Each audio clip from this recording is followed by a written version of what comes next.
So I'm at a small apple tree that has probably only about 10 apples on it this year. This apple tree I did an air layering 3 months ago on a limb that's about 4 feet long, so it's way long. Didn't bother to cut off any of the little limbs. I left everything as it is.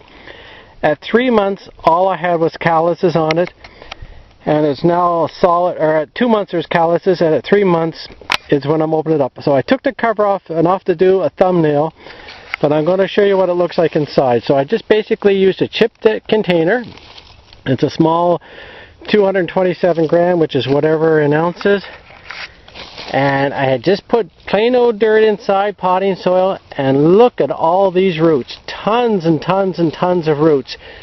And you can even see a bit of the callus right there and a bit of the callus there. So I'm going to take my clippers, I'm going to chop it off right here, and then I'm going to put this in a pot, and I'm going to leave it as it is, because this is going to be a tree that starts here and goes all the way down there. Like, if you want to look for height wise, the distance between my fingers is about 8 inches, and there's a lot of those. So this could be easily a 5-foot high tree that I did an air layering on. So 3 full months for apple trees. 2 months is not long enough.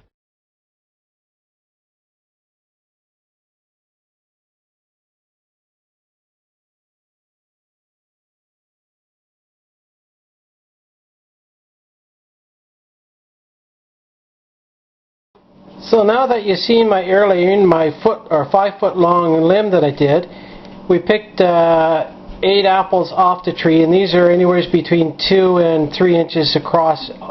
So that's the kind of apples that we should get in a few years when our limb starts producing them. But this is, like I said, this is some apples that came off the tree that we did air layering on. So thanks again for watching my video, and don't forget to like, share, and give us a big thumb up. And thank you very much.